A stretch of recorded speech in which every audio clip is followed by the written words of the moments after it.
संबंध महाराष्ट्रामध्ये निर्माण करायचा प्रयत्न केला असे डाळे सरपंच आणि आपल्या गावचे सुपुत्र या ठिकाणी तरुण नेते ज्यांनी ग्रॅज्युएशन शेतीच्या क्षेत्रामध्ये केलेलं आहे ते आपले कदम ज्यांच्या कुटुंबाने या ठिकाणी गावाची अनेक वर्ष सेवा केलेली आहे असे दोन चांगले उमेदवार सांगोला तालुका विकास आघाडीने आपल्या समोर दिलेले आहे आणि सध्या राजकारणाला एक वेगळ्या पद्धतीचं वळण या ठिकाणी लागत आहे.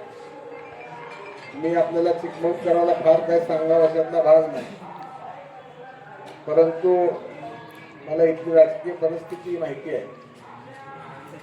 या ठिकाणी मतदान करायची संधी या आपल्या तरुण उमेदवाराला कधी मिळते अशी या चिकमोहकरांची या निमित्तानं गावातल्या लोकांची झालेली आहे.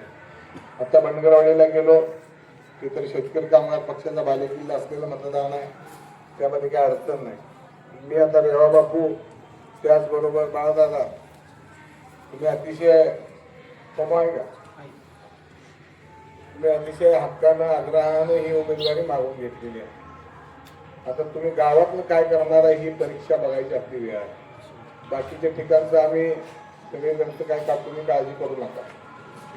उमेदवार निवडून येणार आहे यामध्ये आता इथं कुठल्या ज्योतिषानं सांगायची आवश्यकता नाही. तुम्ही किती काय करायचा प्रयत्न करायचा पण मी चिकमोहकराला विनंती करणार आहे की महादेव बापूच्या रूपानं पंचायत समितीचं सभापतीपद आपल्या गावाला मिळालेलं.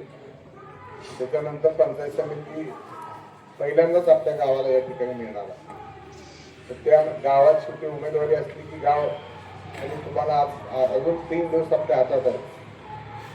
या गावामधून जास्तीत जास्त लीड मिळण्यासाठी थोडं दादा तुम्ही आता तुम्ही जरा शिस्तीने घे पूर्वी ठेवलेला होता. आता जरा शांत असला पाहिजे त्याचा आमच्या कळतात की या निमित्तानं फार वेळ घेणार नाही, परंतु या विकास आघाडीचं चिन्ह आहे नारळ. या नारळाच्या चिन्हाचं बटन दाबून आपण प्रचंड मतानं विजयी करा ही विनंती या ठिकाणी करतो आणि सांगतो. धन्यवाद. जय हिंद, जय महाराष्ट्र. तालुक्याचे तरुण, राज्याचे शेतकरी कामगार पक्षाचे तरुण नेते आणि अतिशय तरुण आमदार माननीय बाई डॉक्टर बाबासाहेब देशमुख आपल्याला मार्गदर्शन करतील अशी आपल्याला विनंती करतो. तुम्ही बाई म्हणजे मला जरा जास्त आनंद झाला. या तालुक्याचे भाग्यविधाते स्वर्गीय डॉक्टर भाई गणपतरावजी देशमुख साहेब, स्वर्गीय काकासाहेब साळुंखे पाटील यांच्या पुण्यस्मृतीस विनम्र अभिवादन करतो.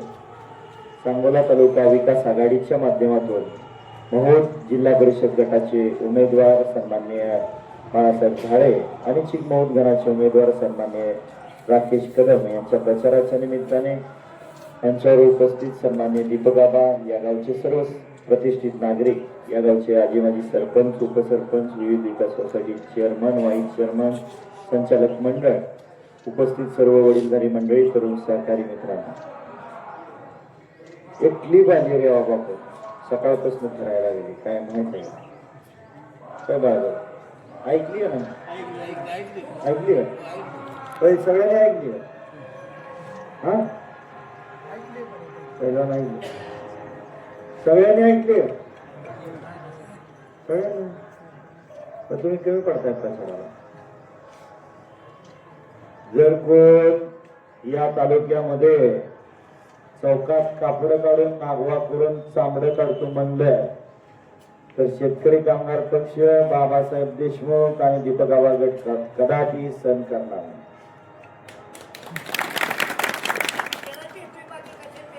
कोणाला देत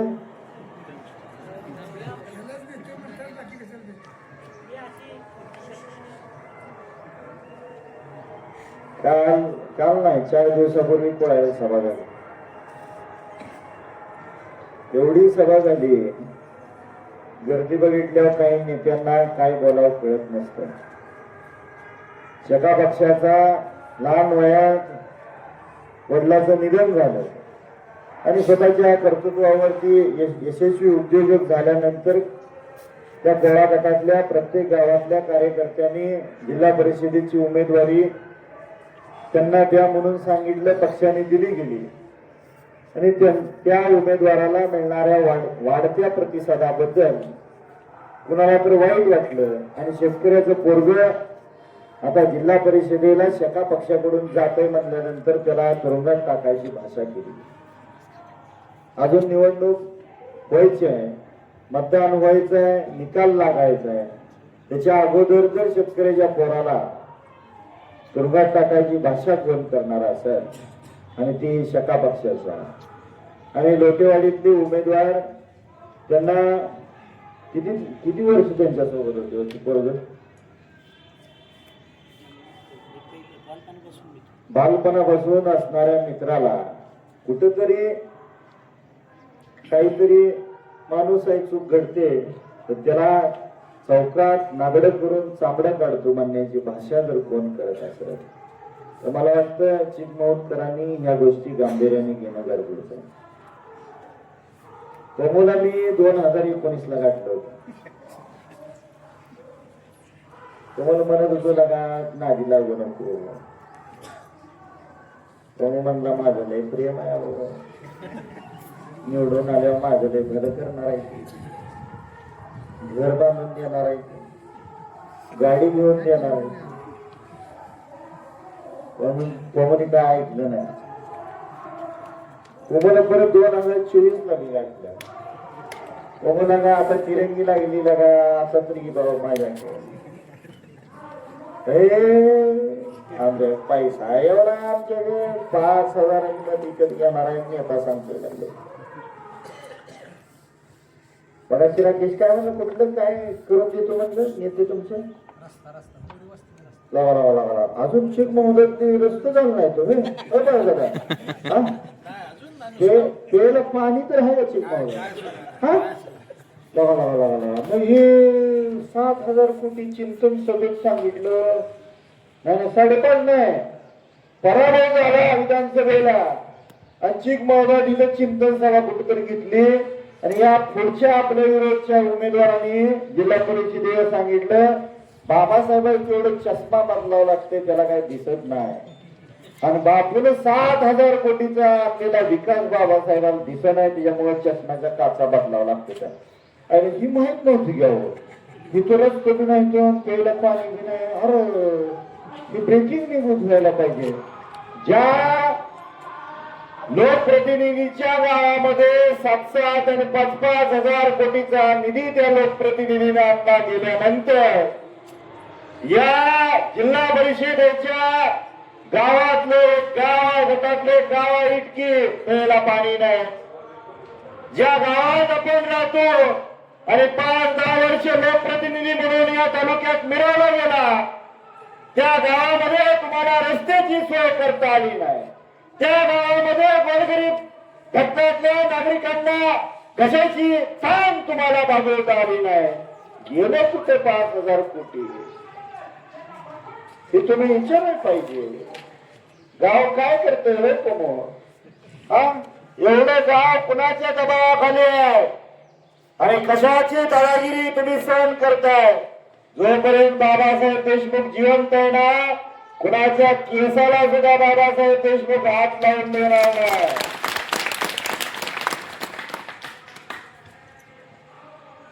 कुणाला जर वाटत असेल आमच्या पक्षाचं सरकार आहे या राज्यात माझ्या कार्यकर्त्याला नाही बाबासाहेब देशमुखला तुरुंगात टाका. परवा दिवशी 2-3 दिवसापूर्वी सांगितलं. धमक असेल ना करून दाखवा.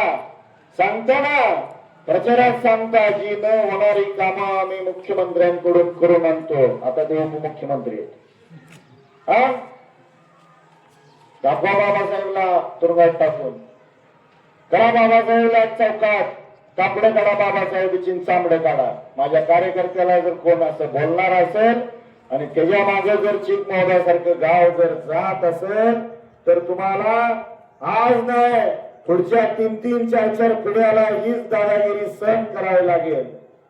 कोणतर थोर महान व्यक्तीने सांगितलंय अन्याय करणाऱ्यापेक्षा अन्याय सहन करणारा जास्ती दोषी असतो. आणि हे जर मोडीत काढायचं असेल तर या गावचे सुपुत्र राकेश कदम आणि शेजारच्याच गावचे सुपुत्र बाळासाहेब ठाळे यांना येणाऱ्या 7 तारखेला अशा प्रत्येक मतदान केंद्रावरती बॅलेट मशीन असणार आहे. एकच बॅलेट मशीन आहे. वरच्या रकान्यामध्ये जिल्हा परिषद उमेदवाराची नाव आहे. 4 नंबरला बाळासाहेब गायेंचं नाव आहे. खालच्या रकान्यामध्ये पंचायत समिती गणाच्या उमेदवारांची नाव आहे. 3 नंबरला राकेश कदमचं नाव आहे. या दोन्ही नावासमोरचं नारळाचं बटन दाबून ही दमदाटी आणि दडपशाहीला काढून टाकावं एवढी विनंती करतो. एवढ्या मोठ्या संख्येने आपण उपस्थित राहिला त्याबद्दल आमच्याकडून आपला अंतःकरणपूर्वक आभार मानतो. आणि या राज्याचे नेते सन्माननीय स्वर्गीय अजितदादांचं 28 जानेवारीला अपघाती निधन झालं. या निधनानंतर या गावाकडून अजितदादांना आपल्याला श्रद्धांजली व्हायची. श्रद्धांजलीसाठी आपण 2 मिनिटं उभं राहावं.